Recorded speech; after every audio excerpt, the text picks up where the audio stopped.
Amy, I've been looking forward to this conversation. We're going to talk about getting along, and I hope we do today. Your book, your fantastic book, you said, and I quote, you wanted to use a more nuanced, practical, evidence-based approach, one that acknowledges the complexity of unhealthy relationships at work and the immense discomfort that they can create. And I have to say, you've done it. It is a brilliant book, well structured, beautifully written, packed full of strategies, tactics, and obviously the 8 archetypes that we're going to talk about, the tactics to use to get along with them, some 9 principles on how to get through, and also some characteristics of these individuals so we can spot them and identify in the workplace. Congratulations on a magnificent book. Thank you so much, David, and thanks for having me back. It's so nice to be chatting with you again. Absolutely, absolutely. I have to say, there's a heavy dose of self-awareness as I read through this book in detail, thinking, oh gosh, why didn't I handle that situation better? Why didn't I have more friends at work? But this is not about me. This is about the book and the audience. So we're going to talk about that. But although I hope readers have that same experience. I mean, I have that experience writing it, where I was like, wait, I am the know-it-all. Oh, wait, I wish I had handled that pessimist better. Right? It is. I think we all have those regrets. I think it's a completely normal thing to happen. Is that we aren't perfect in our relationships, and we have to rethink the ones we had or didn't have, and we have to rethink the ones we currently have. And the thing I love about the book and your wider work that you do on this topic and conflict and so on is that it puts it central to the workplace and our work, rather than it being something you do on the sort of side or a soft skill. Actually, if you want to do really good work, you sort of have to figure this out. But I wanted to start there because there is a lot of talk about more autonomous working, more independent working, some of which has been prompted by our experience during the pandemic. And I know quite a few people who've performed and progressed very well throughout their careers, frankly, without worrying too much about this. So how much does it actually matter to get along with your colleagues at work? So I think you can get through a career, through a job, without having strong connections with your coworkers, especially if you are an individual contributor, you're not managing people, your work isn't interdependent on others. Although I would argue there are very few jobs where that's truly the case. That said, there are enormous upsides to actually getting along with people. And there's great research that shows what happens to our careers, to our work, when we're actually friends with the people we work with. Right? When people report having a best friend at work, they're 7 times more likely to be engaged. And we also know people who say they're friends, have friends at work, also have better performance reviews. Right? I mean, it's the list goes on and on. We tend to be more resilient if we have people we're close to at work. We tend to perform better. We're obviously happier at work. There's just enormous upside to it. Now, that doesn't mean we have to be BFFs. And I'm sure there are people who are introverts who are watching this who are like, I have no interest in having friends in my workplace. I just want to go and do my job. And that's fine. What we have to watch out for, though, and this is part of why I wrote the book, is that our relationships aren't negative. It's fine to have neutral relationships, right? But the negative interactions are what really weigh heavily on us, both as individuals, but then also can impact the team, can impact the organization, and certainly the work. And you use the word doing the work. I mean, doing the work in vast majority of cases requires interactions with other people. So this is a skill. And if I look back to the training you get as you join whatever profession or job or workplace, I don't remember much or anything on this. No. It goes into that bucket of just get on with it or suck it up and see. On that topic, where, apart from reading your book, listening to you speak and so forth, which I'm sure many, many people will do, where does this relearning on how to do work and how to get on with people, where does it start? Is it in the workplace itself? Is it back to school? Where would you redesign the system? Yeah, I mean, as early as possible is my answer. I mean, especially, I have a 15-year-old who is just, I watch her now, even as a 15-year-old, but even younger. I mean, 4, 5, 6, she had incredible emotional intelligence skills, really good at reading the room, understanding how people are feeling, being curious about their feelings. And I think And also learning how to play with others, right? So shifting from parallel play to interactive play, all of that. She was learning all of these skills that I write about. And then I think the problem is we then put them into school, high school, what we call high school in the US, university. Yes. We put them in the workplace, and we send them the subtle message that it's about the work. It's about it's about work. And Very that the narrow relationships, definition of work. exactly, Isn't it? exactly. And I mean, I remember, to your point from earlier, I remember when I first started working at HBR, thinking, okay, I need to learn editing skills. That's what I really need to focus on. And I remember turning to one of my editing colleagues and I said, I almost feel like my editing skills don't matter. It's my negotiation and influence skills, because I'm working with an author who has very strong opinions about how their work should sound. So I'm influencing them and negotiating with them about what that sounds. I'm working with a top editor who has a vision of what this article should be, and I have to negotiate what my vision of the article is, you know. And then you have someone who's doing the art for the article. And so it's not, to say I could just focus on editing is just completely false. I wouldn't have been good. I still wouldn't be good at my job unless I also knew how to work with people, how to get along with them, how to ask them for what I need, how to give them what they need, right? All of those, the interaction, the transactional and interpersonal interactions we have with people. So you convinced me, and I'm sure you convinced me and you convinced the audience of the importance of getting along to do a broader definition of work. If we take it one step further then, and you set out 8 archetypes, question I have is, how prevalent are they? In the sense of, there'll always be a political operator or victim and so on. I'm going to give hints. People have to buy the book, of course, to read it properly. Find the 8. There'll always be elements of those in the world, but is it something that's all around us? Or is it, is it quite specific and tailored? How material are these archetypes typically in the workplaces that you've worked in, studied, or got to know? So there's the extreme version. Each chapter, I actually list out the behaviors that help you identify each of the archetypes. And there's the extreme version of, let's take one, the political operator, right? And there might be someone who does all of those behaviors all the time. But the reality is, we all exhibit those behaviors. I mean, think about the passive aggressive peer, right? That's the one I think is probably the most common, because we can all behave passive aggressively at times. There's very good reason that we do that, because we don't feel comfortable being direct, where we don't feel like we have power, right? So it's not as if there's, each person fits into one of these archetypes. And you might have a colleague who squarely is the pessimist, for example. But chances are, and I see this in my coaching, that the person fits into many of these categories, and we ourselves also fit into these categories, right? And it's not, the 8 archetypes is not a mutually exclusive framework. There's certainly people who defy any categorization, right? Who probably fit a different archetype altogether outside what I've covered in the book, or fit in multiple of them. Or shift, start your interactions, or they're acting as a pessimist. And it might vary by the context then, the situation they're in, and the people they interact with.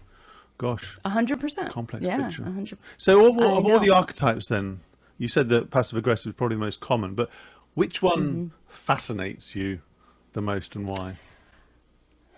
Well, I'll say the hardest chapter to write, and I think because of my sort of fascination and feelings about this archetype, was the tormentor.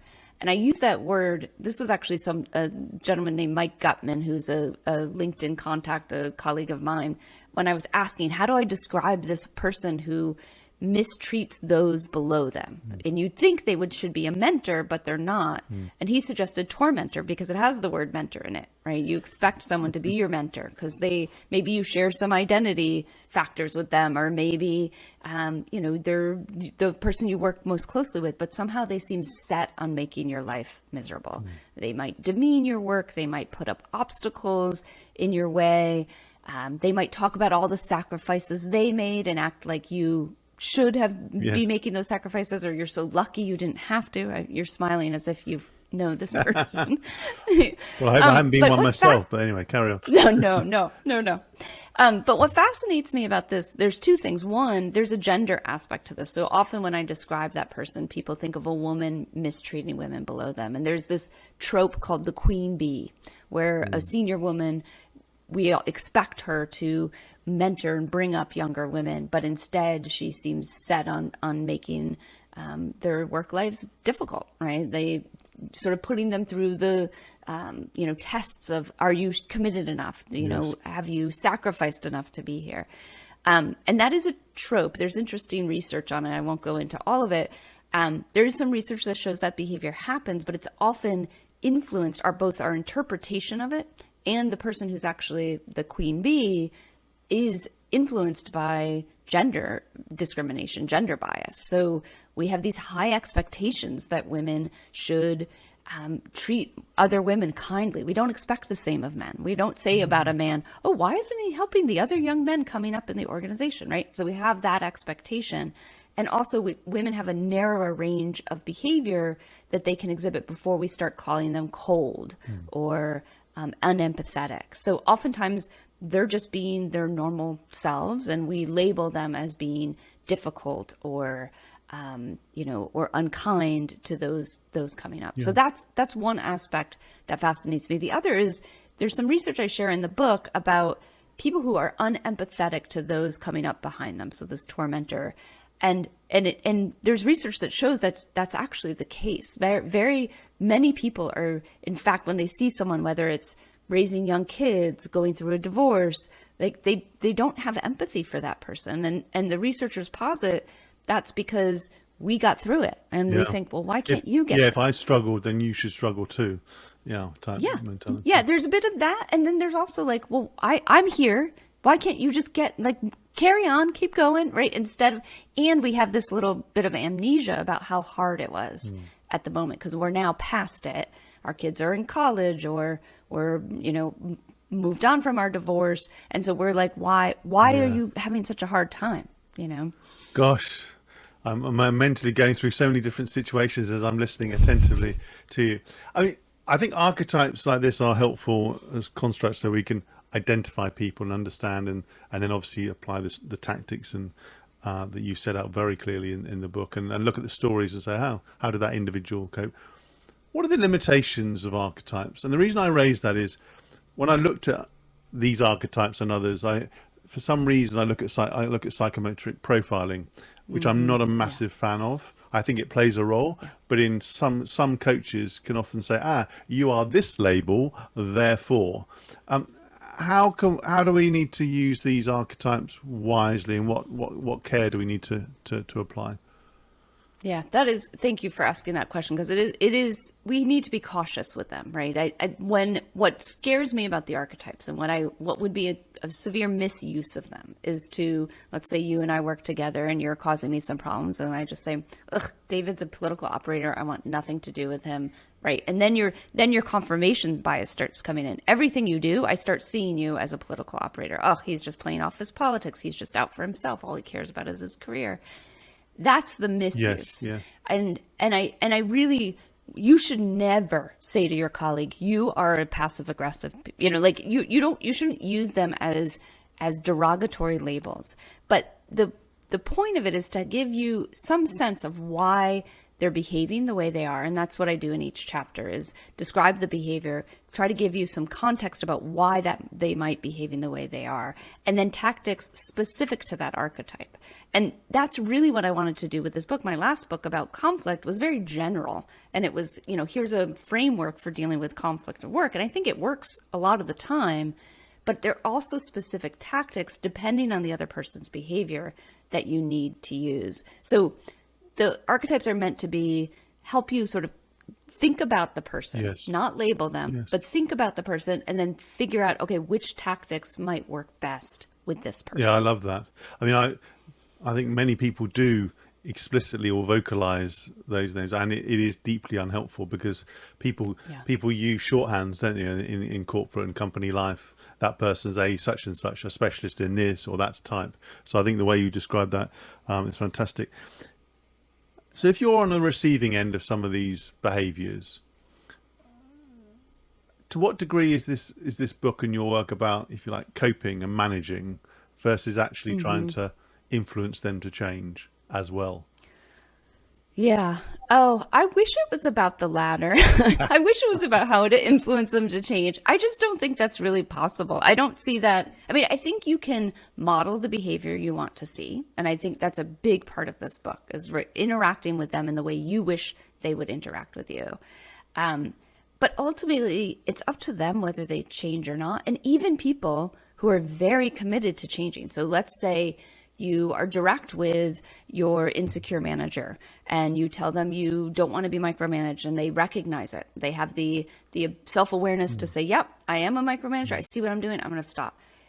It takes so much work on their behalf to actually change that behavior. So the idea that we could somehow, reach into someone's brain, fiddle around with the wiring and be like, poof, you're now not a difficult colleague, right? It's not possible. So a lot of it is about coping, as you say, and a lot of it is about changing the way you interact so that you feel better about your interactions with that person. And again, you can hopefully model a more healthy dynamic. I mean, ultimately, you're not trying to change the person, you're trying to alter the dynamic between you because that's yes, more in your that's a control brilliant point. than their personality. That's a brilliant point. Rather than what I used to do, often I said it wasn't about me, this podcast, but I am going to bring some of it. I often avoided people or put them quite a distance just because it was just too hard work. Probably because either I didn't enjoy it or at times, and it wasn't that often, at times I was worried about, a blow up,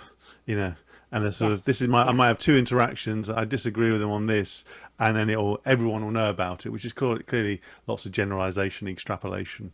But if Yeah. let's take a different angle. If you were a person who could say, "Oh, I'm one or more of these archetypes in a typical situation in a team," and actually, I've had my break over the summer period or whatever period, and I'm refreshed, and you know what? I've got some work to do.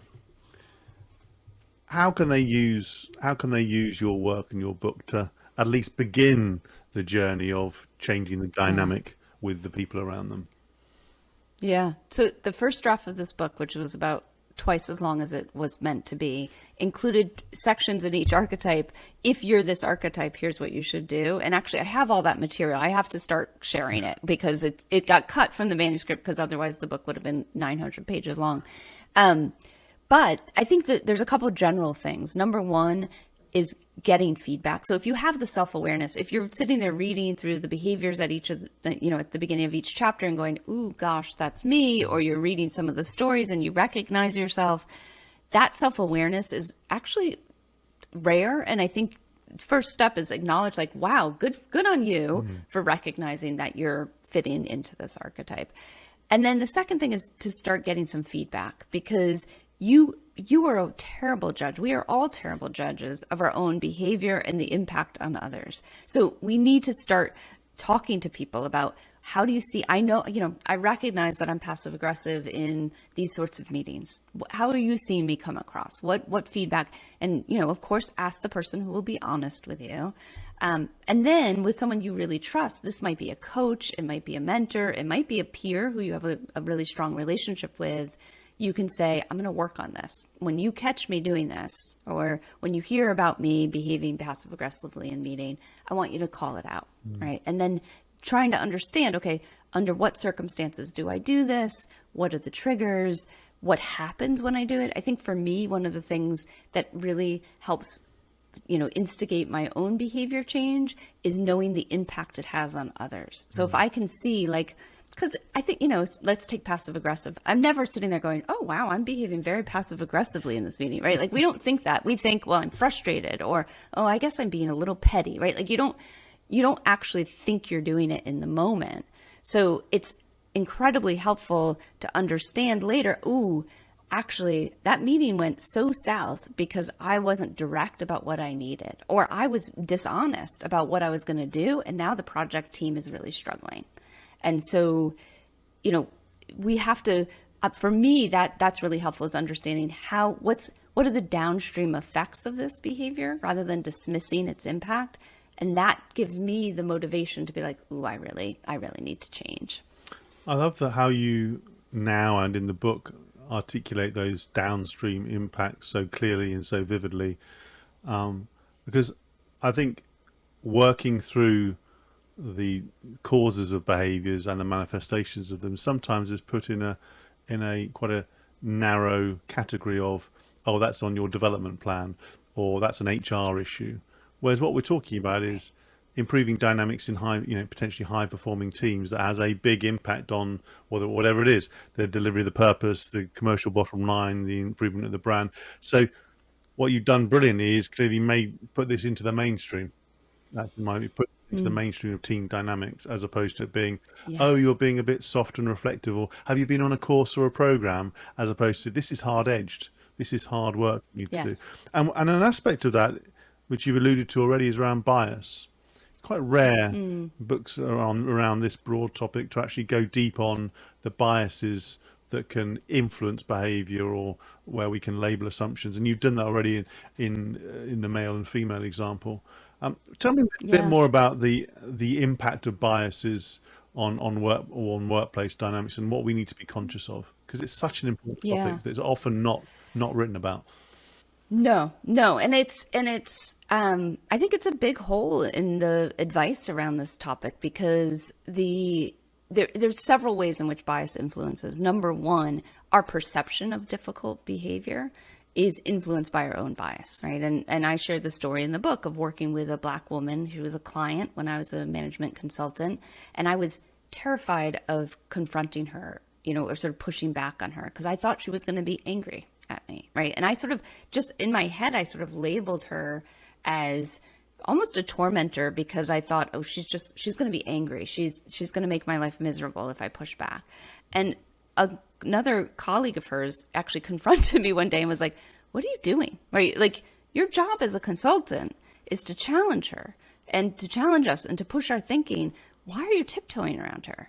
And it, like, this light bulb went off, and I was like, this is completely my own bias about, and I've fallen completely into the stereotyping of the Black angry woman trope. And this is just so, it not only unfair to her, dehumanizing to her, but also bad for the work. I wasn't doing my job. We weren't pushing the project forward as a result.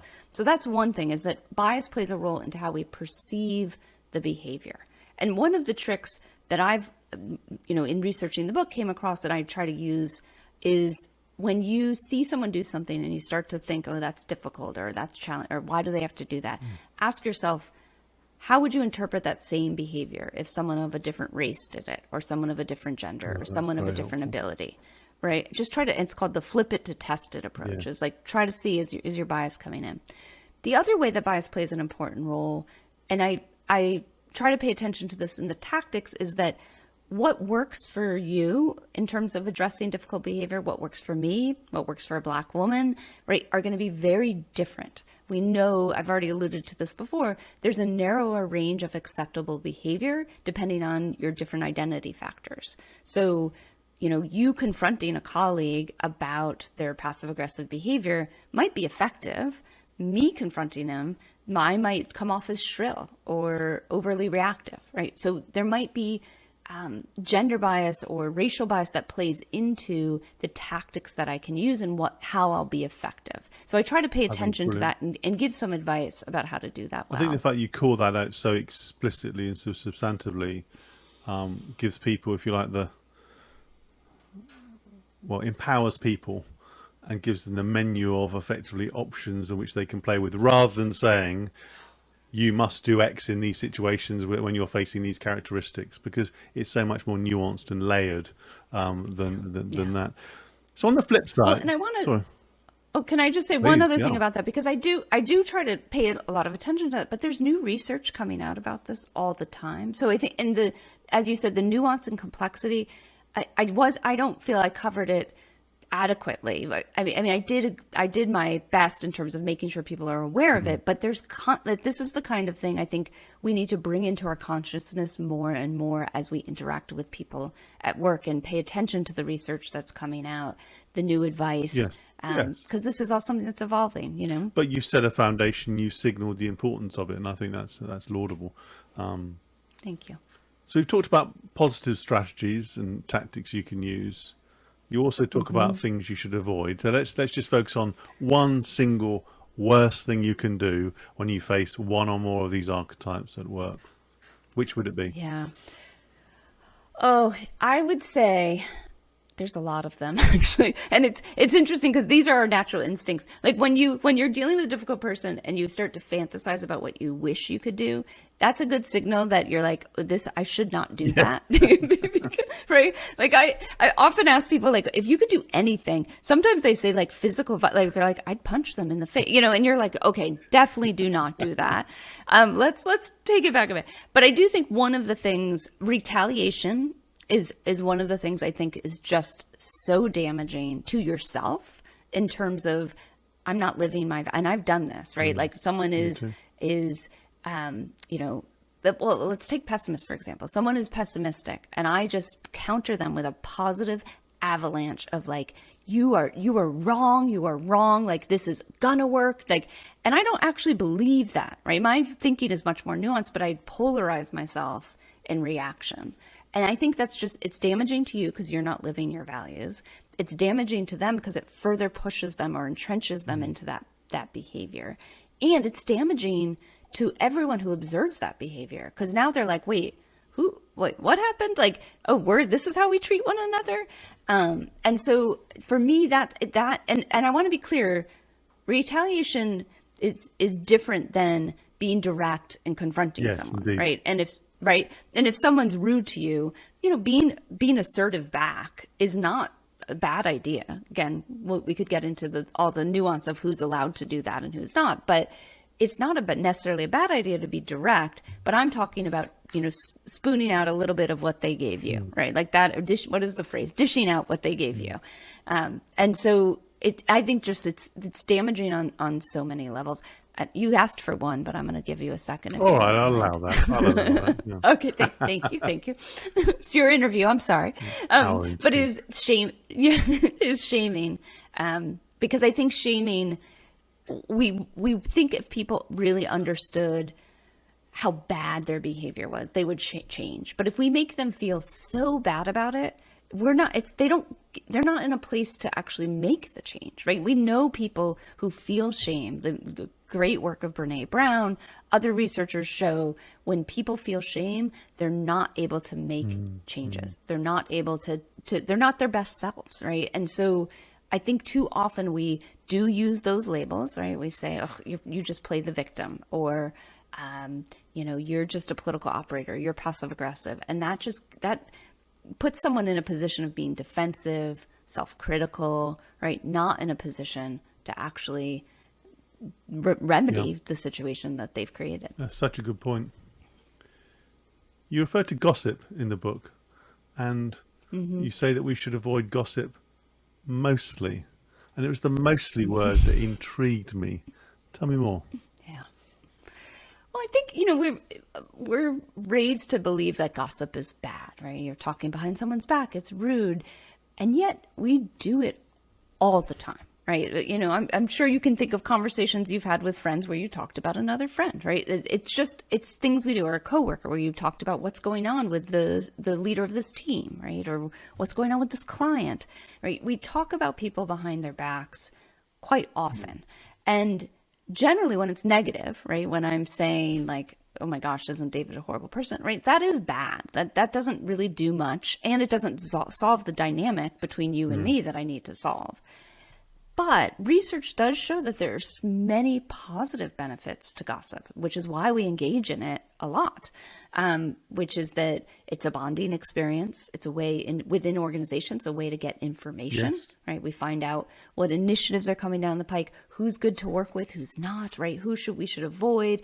We find out what's like going to be like to work with this particular client, right? So there are positive benefits. And I encourage people, if you're going to engage in gossip, positive and neutral gossip about someone else or about a project or about a team is not necessarily bad, and it can give you those benefits I just talked about. It's when you start using it as sort of a confirmation bias of like, don't you hate working with Mike in finance? Like, isn't he a jerk? Right? Then it starts to feed this impression that Mike from finance is bad, and that's not going to help you resolve that. And doing what you just described really has a shadow across the organization. I mean, people remember those types of comments often more than a positive contribution. Yeah. But let me talk about practicing and preaching. I mean, I like to see when people write books and give speeches where they actually do what they say they, preach to other people. So, having gone through this process of researching this book, writing it, what one or two things have you done differently yourself in your own workplace dynamics? Yeah. Well, one, overall, I just sort of have a better awareness of the importance of relationships. I think I've invested more since I started writing this book in right at the beginning of the pandemic. Not a fun time to write a book, by the way. But I think I started investing in my relationships a little bit more consciously. And I'm lucky to have colleagues who don't fit any of these. I mean, we all fit some of these archetypes, but none of my current colleagues are the basis for these archetypes. And I really did, of course. I actually mean that genuinely. I really do. But I started investing a little bit more in, and just making sure that even some of my neutral relationships were more positive, just because the research was so clear on the benefits of that. And I'm someone who earlier in my career was like, no work friends. I have friends outside work. I have work. I show up, I do my job, I leave. Like, it's just, yeah. I mean, so many of us, I think, right? And I think we also grew up in an era, we entered the workforce in an era where that was sort of the attitude. It was like, it was supposed to be an unemotional place. Yes. And thank God we are realizing that's just a complete falsity, right? And we're emotional beings. You're going to bring those emotions and those relationships anywhere. So that's one thing, is just sort of investing more in the positive relationships. The other thing I've been more conscientious about doing is when I am trying to improve a dynamic, is really do this sort of experimenting that I talk about in the 9 Principles chapter, which is that it's been very easy for me, and I think this is true for other people, is to, when I'm trying to repair a relationship, is to try one thing, it doesn't work, and give up, right? And just be like, it's beyond hope. I tried. This is what I did. I had this really important conversation with them. I put all this work into it, and it didn't go well. And so what I'm trying to do now is really focus on that's one experiment. Okay, that didn't work. I've learned from it. Okay, what do I want to try next? And it's really just a series. Someone said it's like being a social scientist about your work relationships. And I think that's true. You want to just sort of see, what can I learn from each of these tactics, and what works and what doesn't. And sometimes it works. I just was talking to a friend who had a really tough conversation with a difficult colleague. Things got better for like 2-3 weeks. And then when they went back, and I was like, oh, you got to have the conversation again. And they're like, oh, do I really? It's like, yeah, like that, like it worked before. It's probably going to work again. So, and it's disheartening to think we have to like keep trying. But if you treat it as an experiment, what I get to learn, what I don't, what I know doesn't work, I think it makes it a little more manageable and maybe even fun. And a little less perhaps personal, because it is about the dynamics between you, but it's not going necessarily to the core of your being. And I think one of the strengths of your work, Amy, is that you've convinced us all that this is a important, meaningful activity, and it requires practice, it requires skill, and it's something you should be considering day in, day out, not at the end of a performance year or on an away day. This is something, if you want to create high performing workplaces and teams specifically, you got to get to understand the character types and the causes perhaps of some of their behaviors as much as you can, and actually try some of these tactics. So let's talk about you then. I mean, on Lanceford Online, we like to talk about how people not only apply their own work to themselves, but also how they practice their own life, and what sort of habits that you use to do your best work. So perhaps you could share 1 or 2 habits that help you do your brilliant work. I have to tell you, the honest answer to this question is like, it's just every day is chaotic. I don't know. I'm barely making it happen. Like, I mean, that's sort of where I am right now mentally. It's like, I'm lucky I get through each day. This book was written by tooth and nail. It's all. But that said, I have self-awareness to, like, I am a productive person. I get a lot done. And I think, honestly, my lists are I live and die by my lists. Sticky notes. I actually handwrite. Sticky notes as well? And sticky notes, I do. I love sticky notes. And sticky notes, my lists, I actually handwrite my to-do list because I just find it cathartic Yes, to to sort of strike put it it, through and I as get to well. cross it Yeah, out. yeah. Yes. Oh, it's so great. And then to start a new one, like that to me is, I, again, live and die by those. But I do believe in sticky notes with my mantras, like things to remind myself. When the first book came out about conflict, I had trouble, which I think had a lot to do with gender bias, that embracing the fact that I was an expert in conflict. Like, everyone's like, well, you wrote a book on it. I was like, I know, but so I actually had a sticky note on my computer for a long time that said, I am an expert. Love that. And yeah. And it took, I had that there for maybe 3 months. And then I remember one day I'm like, oh, I don't need this anymore. I graduated from it, which was great. So mantras are another thing, actually. I do feel, and I have a couple friends who will sometimes, when having a bad day, say, I need a mantra. What's my mantra today? And we'll text back and forth. Okay, try this one. Does this It's work? also helpful to have, as you say, people around you who can see you through a different lens. And I remember when I made my transition from a consultancy career to my own business, I didn't feel that much of an imposter syndrome, but I didn't have a big brand behind me. And so I had to have a few people saying, let's just go back of the sorts of organizations and individuals and situations you've been in, just as a sort of fact check to effectively thinking myself, I'm not sure I can do X, Y, and Z. And they didn't tell me I could, but they said, just to be clear, this is what you've done. A bit like your friends, you have written a brilliant book that's been published on the topic. Right. Well, I'm having a bit of a facepalm moment because the answer to like what habits help me do my best work are relationships. I mean, that should have been a no-duh answer since I wrote a book about relationships. But you are making me real. Of course, I'm thinking about to-do lists. How do I get, how do I stay focused? But it is so much about knowing I have colleagues, I have friends, I have family who have my back. I have people who believe in me.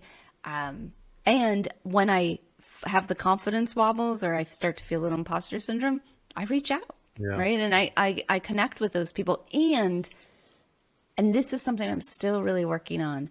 My worst relationships, those negative dynamics that I really talk about in the book, do not define who I am. Because I think it's easy to focus on like my worst interaction of the week. And that must mean I'm incompetent or I'm, or they say something awful. I tell the story in a book of someone who wrote this email and said, you don't care about human connection. And I spent 3 sleepless nights going, am I someone who cares about you? And it was like, the answer is obvious. Of course I do. But I let that interaction get into my head. And I think that's really one of the things I continue to work on is make sure I'm not defined by those negative interactions. I'm defined by my positive relationships, which are multiple.